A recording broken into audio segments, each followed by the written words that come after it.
Hi, everyone, and welcome to this week's episode of the Grain Gauntlet. As always, we've got 5 questions from clients and prospects. No doubt, we've got a heavily tariff-focused week this week, and questions are no doubt focused on tariffs. So here's Patrick, and I'm Josh. I figured that would be the case since today is Doomsday. Yeah, and we've got one of these is funny from this morning, so we'll get started. All right. Did Trump forget about farmers with these tariffs? No, he didn't forget about farmers with these tariffs. He knows that there's going to be short-term pain. There's a couple things that we have to be aware of. First of all, total grain around the world is fixed. Okay, there's a fixed amount that could be bought. Yep. Countries still have to eat. They're going to have to buy it from somewhere. I read this week that the average price of Mato Grosso for corn per bushel, if you do all that figuring, it's $5.38. The dollar is down 2% on the overnight trade. We're at 101 right now, the dollar index. It's falling like crazy. The Dow Jones goes down, so will the dollar. That means our stuff will be cheaper to buy. They might even get to the point where it's so cheap to buy that it was cheaper than when we didn't have tariffs. Okay, well, I think there's some clear signs, just real specific to this question, that Trump did not forget about farmers. One, he didn't go ahead and do anything with Canada and Mexico. That's about as clear a sign as it gets that he had farmers in mind with that decision. Number two, just last week, he made the big push with the EPA, biodiesel producers, and oil producers to get together and formulate a plan and a deal for biodiesel. That can't be coincidence. Especially with knowing what the fallout was going to be with these tariffs that are on China. And that's not to say there's not going to be short-term pain. We got Japan with big tariffs. They're a second or third largest corn buyer. We got South Korea with big tariffs. They're second or third largest corn buyer. How they retaliate or deal with this, we'll see.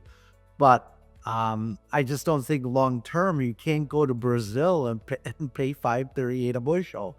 So for right now, this is probably the best time to lay this stuff down for U.S. farmers, because other countries cannot go to Brazil. They don't have the corn, and the price is ridiculous.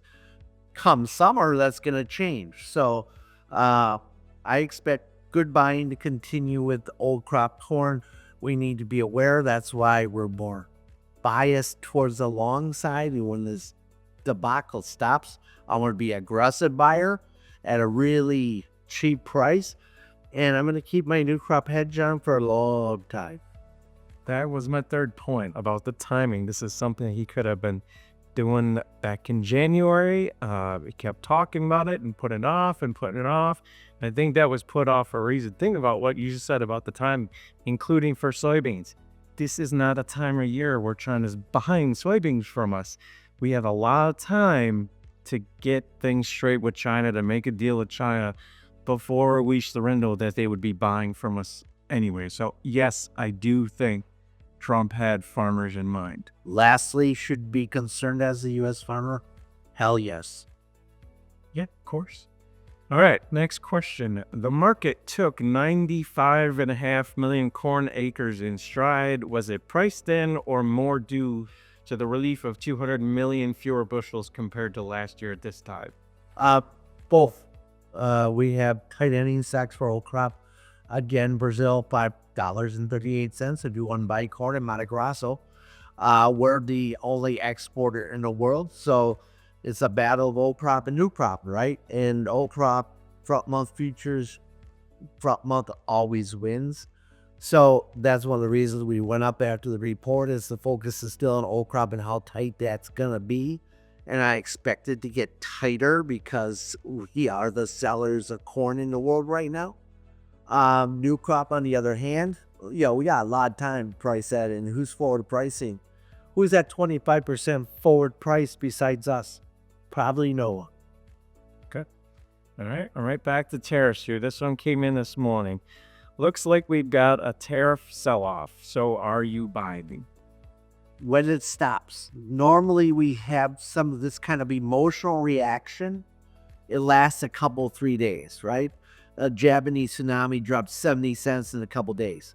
And then 2 weeks later, we're 15 cents higher. Emotional reactions usually last more than a day. I'm going to see a lot of people panic and get out of the stocks. A lot of people panic, get out of their long positions. And then gradually when that panic is over, and it's usually a couple, 3 days, it's going to be really beautiful buyback opportunities. Okay. For old crop corn.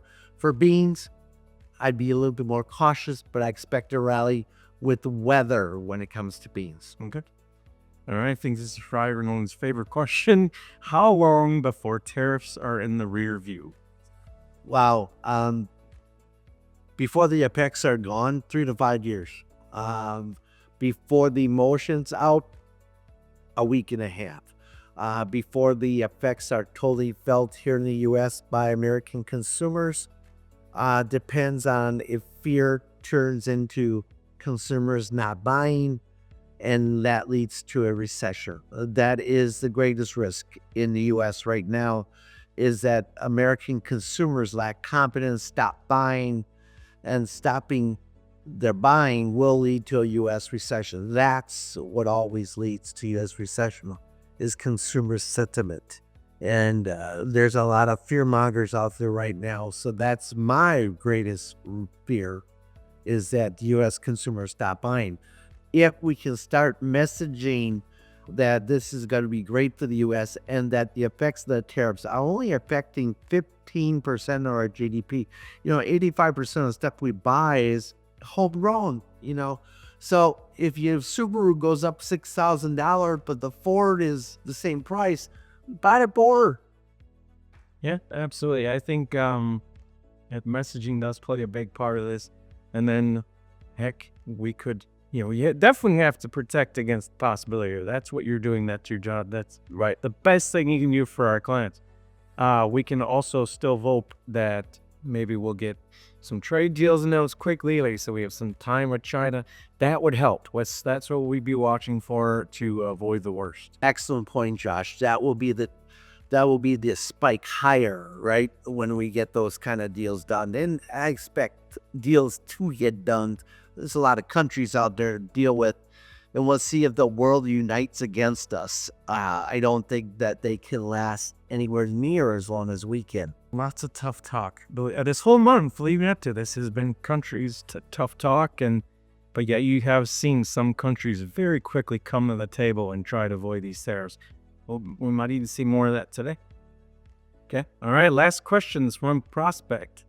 He had asked me, aside from trying to top the markets, what's your overall goal with your cash sale recommendations when they're all told up? To be the price range of U.S. cash corn to be in the top 25% of that range, to sell on an average in the top 25%, to consistently sell above what the USDA says will be the farm average. We've been able to do that for years. So that's one of the reasons we don't panic when prices stink. The most important about corn sales, bean sales, is not where you sell them. It's where you don't sell them. If you can stay away from not selling below the 50% range, you're going to be a winner every year. And so what we do is we try to eliminate fear and try to look at prices that are near the top, definitely in the top half, but near the top quarter of what we expect the price range to be. And that's a fluid market, right? It changes as time goes on and fundamentals go on. So you have to adjust based on that. But that's our goal, top quarter. Yeah, exactly. And obviously, trying to make those sales at the top is everyone's goal. But one of the biggest successes for us, as far as making sure our numbers are always beating those averages, is avoiding those sales in the bottom half, avoiding that bottom channel, staying in the upper channel with all the sales makes the really great ones stand out and keeps you So I think that's where we're at. Wherever our sales are consistently always in that upper half. Yep. Well, we've done another good job this year on the 24-25 corn and soybean market. We made sales significantly above where we are right now. And we'll look for another rally to get the rest of them done. All right, sounds good. That's all for this week. As always, if you have a question you like answered, feel free to watch at the end of the video and watch for that email, and that's where you can go ahead and send them in, and hopefully we'll get to your question next week. Thank you. Thanks.